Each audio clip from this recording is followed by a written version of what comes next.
മുഖ്യമന്ത്രി പിണറായി വിജയൻ കേന്ദ്ര റെയിൽവേ മന്ത്രി അശ്വിനി വൈഷ്ണവുമായും അതുപോലെ കേന്ദ്ര ഉപരിതല ഗതാഗത മന്ത്രി നിതിൻ ഗഡ്കരിയുമായും ചർച്ച നടത്തും. സിൽവർ ലൈൻ പദ്ധതിയാകും റെയിൽവേ മന്ത്രിയുമായി ചർച്ച ചെയ്യുക. നാളെ ഉച്ചയ്ക്ക് 12:30 മണിക്കാണ് ചർച്ച.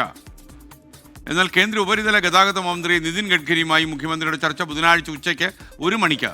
ആർ അച്യുതൻ ഡൽഹിയിൽ നിന്ന് വിവരങ്ങൾ നൽകും. കൂടുതലായി അച്യുതൻ, പ്രൈം ടൈമിലേക്ക് സ്വാഗതം. എന്തൊക്കെയാണ് വിശദാംശങ്ങൾ? പറയൂ. SKN രണ്ട് കൂടിക്കാഴ്ചകളും അത് പ്രധാനപ്പെട്ട കൂടിക്കാഴ്ചകളാണ്. പ്രധാനപ്പെട്ട വിഷയങ്ങൾ ഉന്നയിക്കാനായിട്ടാണ് ഇപ്പോൾ മുഖ്യമന്ത്രി ഈ കൂടിക്കാഴ്ചയിൽ ലക്ഷ്യമിടുന്നത്. അതിൽ കേന്ദ്ര റെയിൽവേ മന്ത്രി അശ്വിനി വൈഷ്ണവുമായാണ് ആദ്യ കൂടിക്കാഴ്ച. അത് നാളെ 12:30 ആ കൂടിക്കാഴ്ച നടക്കുക. അതിൽ പ്രധാനമായും മുഖ്യമന്ത്രി പിണറായി വിജയന്റെ നേതൃത്വത്തിൽ ഒരു സംഘം, അതായത്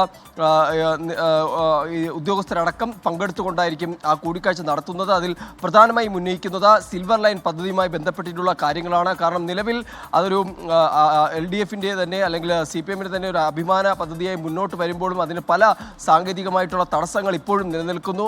നിലവിൽ നൽകിയിട്ടുള്ള DPRൽ ഇതുവരെയും തീരുമാനമുണ്ടായിട്ടില്ല. അപ്പോൾ ഇതുമായി ബന്ധപ്പെട്ട തുടർ നീക്കങ്ങൾക്ക് കൂടി ആയിരിക്കും ഈ കൂടിക്കാഴ്ച നടക്കുക. കാരണം 2026 നിയമസഭാ തെരഞ്ഞെടുപ്പിന് മുൻപ് തന്നെ ആ പദ്ധതിയുമായി ഏതെങ്കിലും തരത്തിൽ ആ പദ്ധതിയുമായി മുന്നോട്ട് പോകാൻ കഴിഞ്ഞാൽ അത് തന്നെ ഒരു വികസന നേട്ടമായി കൂടി ഉയർത്തിക്കാട്ടാൻ കഴിയും എന്നതും ലക്ഷ്യമിടുന്നുണ്ട്. മറ്റൊന്ന് കേന്ദ്ര ഉപരിതല ഗതാഗത മന്ത്രി നിതിൻ ഗഡ്കരിയുമായിട്ടുള്ള കൂടിക്കാഴ്ചയാണ്. അതും പ്രധാനപ്പെട്ട ഒരു കൂടിക്കാഴ്ച തന്നെയാണ്. കാരണം ഈ സമീപ കാലത്ത് ഈ ഹൈവേ ദേശീയപാതയുമായി ബന്ധപ്പെട്ട പല അപാകതകൾ പലയിടങ്ങളിലായി റിപ്പോർട്ട് ചെയ്യപ്പെട്ടു. അപ്പോൾ ആ സാഹചര്യത്തിൽ സമയബന്ധിതമായി തന്നെ ഈ പദ്ധതികൾ, ദേശീയപാതയുമായി ബന്ധപ്പെട്ടുള്ള വികസന പദ്ധതികൾ സമയബന്ധിതമായി തന്നെ പൂർത്തിയാക്കണം എന്നൊരു അഭ്യർത്ഥന ഈ കൂടിക്കാഴ്ചയിൽ നിതിൻ ഗഡ്കരിയെ അറിയിക്കുമെന്നാണ് നമുക്കിപ്പോൾ ലഭിച്ചിരിക്കുന്ന വിവരം.